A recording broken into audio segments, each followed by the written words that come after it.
Hey guys, welcome back to Satisfactory Schematics and Blueprints episode 22. And today we're going to take a bit of a chance that I've got everything I need to make this quickly and easily, and you don't have to take about 14 trips back for extra materials. So, continuing in our oil production series, we're going to take a look.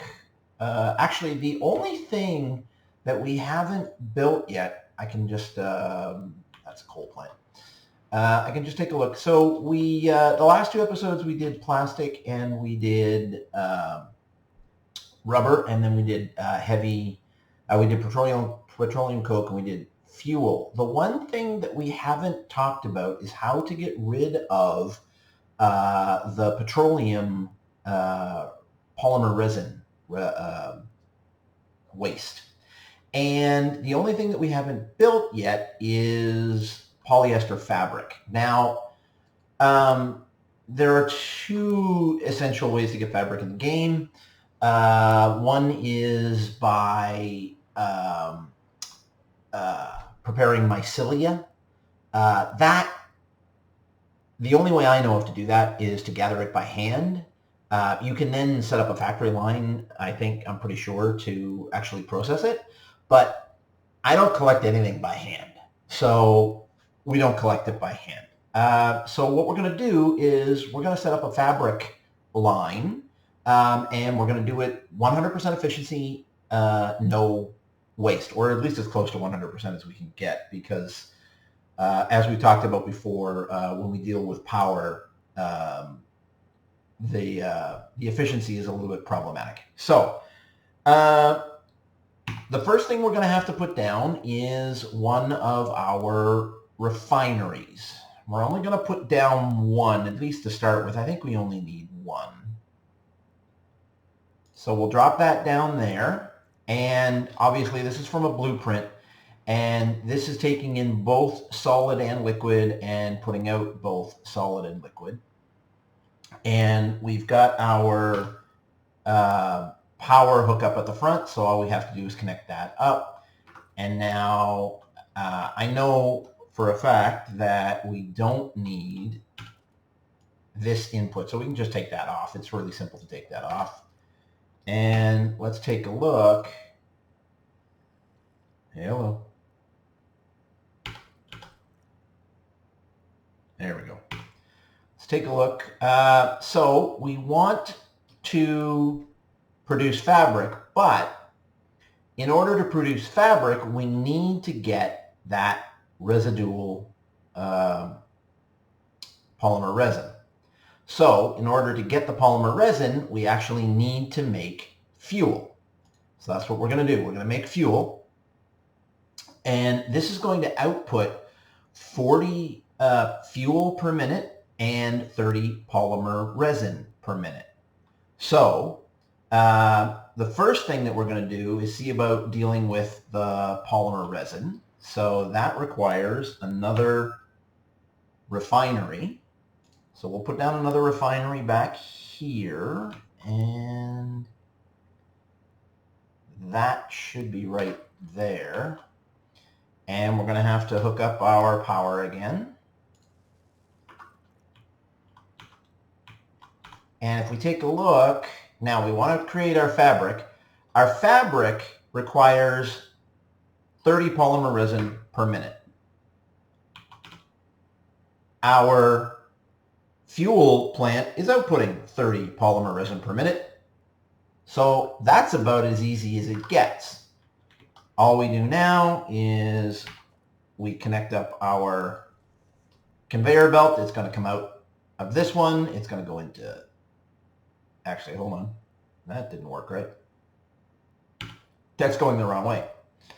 Because of the way I set these up, you actually have to move it that way. Or you can change your splitters around, or you can even just take the splitters off and run it straight. Whatever works for you. And you're also going to need to bring in water.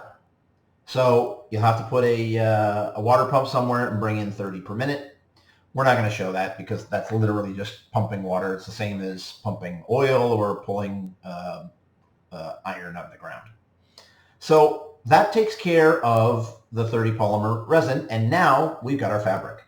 But as we know, we got to take care of both sides, otherwise this stops working. And we're going to prioritize 100% fabric, which means that we need to use 100% of the fuel that we're making. So we are making 40 fuel per minute. As we've found out before, our fuel generators use 12 fuel per minute. If we put 3, that's only 36, which means eventually we're going to back up too much fuel into here, and then that will drop the fabric supply coming out.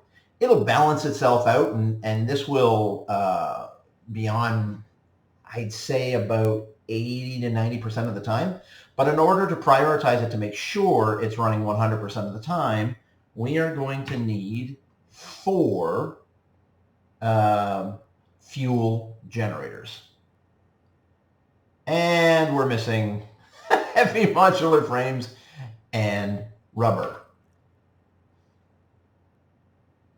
1 second. I'm going to pause this video and I'm going to come back with the stuff that I need. Okay, I'm back. I hope that was instantaneous for you. All right, so I should have what I need now for the 4 fuel generators. Look at that, it's blue. Woo. So 1, 2.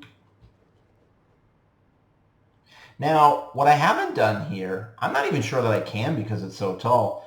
I haven't obviously set up a blueprint for the power generators, the fuel generators.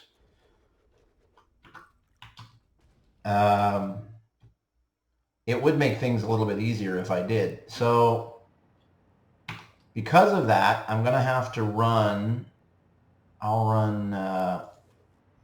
I always like to put the poles here now. I don't like running them directly to the items because I feel that it looks cleaner if they're all the same way like this. Now, we don't need, we need the water coming in, so that's going to stay there, but we're only outputting fabric, so we don't need this. And so that'll be the water coming in right there. This is going to be the fuel coming out, so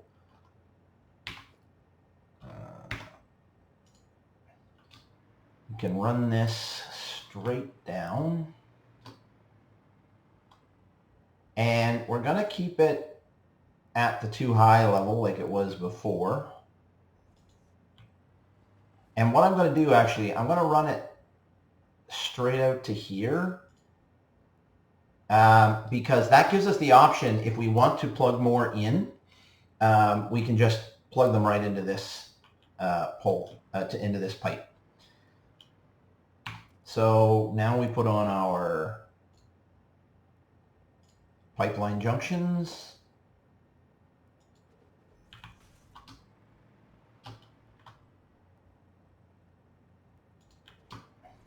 Now again, what we're setting up here actually requires 48 fuel per minute, and it's only going to get 40 fuel per minute. Oh, yeah, and the other thing that I'm going to do, here's something else that you need to know. So there are a number of different ways that you can do this. That is your default setting. So if you hit R, you get up your radio menu. So auto is your default setting. I'm not even sure what noodle would do in this case. I think it just curves it out a little bit more. But what I like is the horizontal to vertical. I just think it looks a lot cleaner.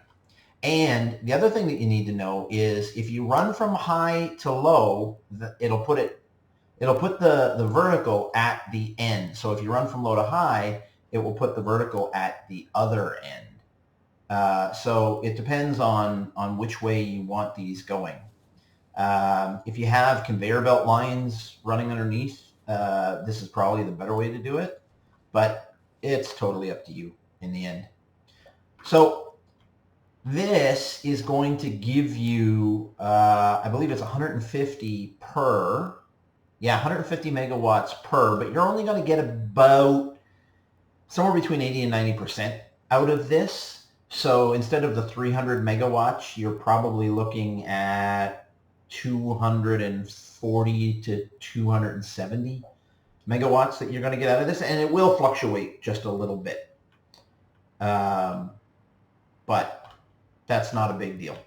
So that's it. You're done. In less than 10 minutes, and with me doing a lot of talking, you've got 100% fabric coming out the back, plus you got about at least 240 megawatts of power and no waste.